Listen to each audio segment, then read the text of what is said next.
কলঙৰ বাঢ়নি পানীয়ে এতিয়া কলিয়াবৰত প্লাবিত কৰিছে ন অঞ্চল।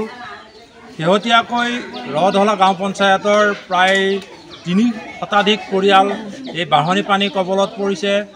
তেখেতসকলে নিজৰ ঘৰৰ ঠিকনা হেৰুৱাই এনেদৰে আশ্ৰয় শিবিৰত বসবাস কৰিবলগীয়া হৈছে। আশ্ৰয় শিবিৰত ইতিমধ্যে কেইবাগৰাকীও ৰোগীও আশ্ৰয় গ্ৰহণ কৰিবলগীয়া হৈছে। আশ্ৰয় গ্ৰহণ কৰিছে শিশু, বৃদ্ধ, বনিতা সকলোৱে। প্ৰায় ৩০০টা পৰিয়ালৰ এই অঞ্চলৰ সহস্ৰাধিক লোকে এনেদৰে আশ্ৰয় শিবিৰত আশ্ৰয় গ্ৰহণ কৰিছে। ৬০ৰ ঊৰ্ধৰ বৃদ্ধৰ পৰা একেবাৰে পানী কেঁচুৱালৈকে এই আশ্ৰয় শিবিৰত আশ্ৰয় গ্ৰহণ কৰিছে। কাৰণ কলঙৰ বাঢ়নি পানীত প্লাবিত হৈছে কলিয়াবৰৰ ন অঞ্চল। ৰধলা গাঁও পঞ্চায়ত এলেকাৰ প্ৰায় ৩০ শতাধিক পৰিয়ালে এনেদৰে ৰধলা গাঁও পঞ্চায়ত কাৰ্যালয় চৌহদতে আশ্ৰয় গ্ৰহণ কৰিছে। বিভিন্ন ধৰণৰ সুবিধা অসুবিধাৰ মাজতে এইসকল বানাক্ৰান্তই ইয়াত আশ্ৰয় গ্ৰহণ কৰিছে।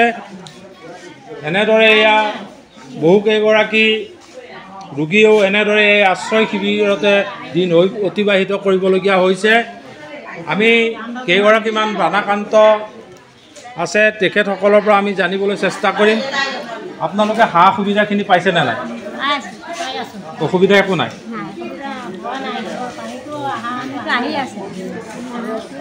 পানী আহি আছে। কি পানী আহি আছে? কোনফালৰ পৰা? আপোনালোকে এতিয়া শিবিৰলৈ আহিছে। খেতিপথাৰ ডুব গৈছে নাই? খেতিপথাৰ ডুব গৈছে। নদীৰ তলত আছে। কিমানটা পৰিয়াল ইয়াত? ৩০০ পৰিয়াল। কিমান দিনৰ পৰা আশ্ৰয় গ্ৰহণ কৰিছে? দিনে দিনে বাঢ়ি আছে।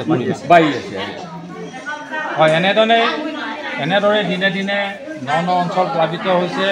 ন মানুহৰ ঘৰত পানী সোমাইছে আৰু দিনে দিনে এই সংখ্যা বৃদ্ধি পাবলৈ ধৰা পৰিলক্ষিত হৈছে। কাৰণ কলঙৰ বাঢ়নি পানীয়ে এই ৰধলা গাঁও পঞ্চায়তৰ ন অঞ্চল প্লাবিত কৰা পৰিলক্ষিত হৈছে। বৃহৎ কৃষিভূমি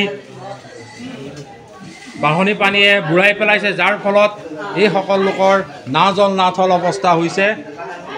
কি অসুবিধা আছে? ঘৰ ভাঙি লৈ গ'ল, বুজিছে। গৰু ছাগলী দুটা গৰু মৰি গ'ল মোৰ পানীত পৰি।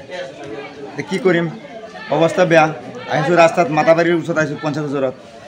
তাতো শান্তি নাই, পানী আহি আছে বাৰী বাৰী। কি কৰি আপোনাৰ এটা ব্যৱস্থা কৰিব লাগিব।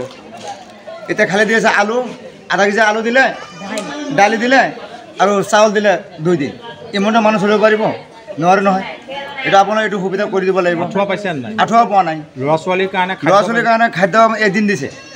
আৰু আপোনাৰ কালি ৰাতি অজগৰ সাপ সোমালে ৰুমৰ ভিতৰত, বুজিছে। ফেনেল দিছে, মানে য'ত দিব লাগে আপোনাৰ আধা লিটাৰ তাত দিছে 50 গ্ৰাম।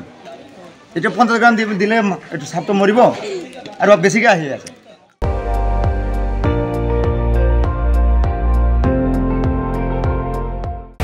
আপুনি চাই আছে ND24, সৰ্বশ্ৰেষ্ঠ নহয় সৰ্বোত্তমৰ দৌৰ।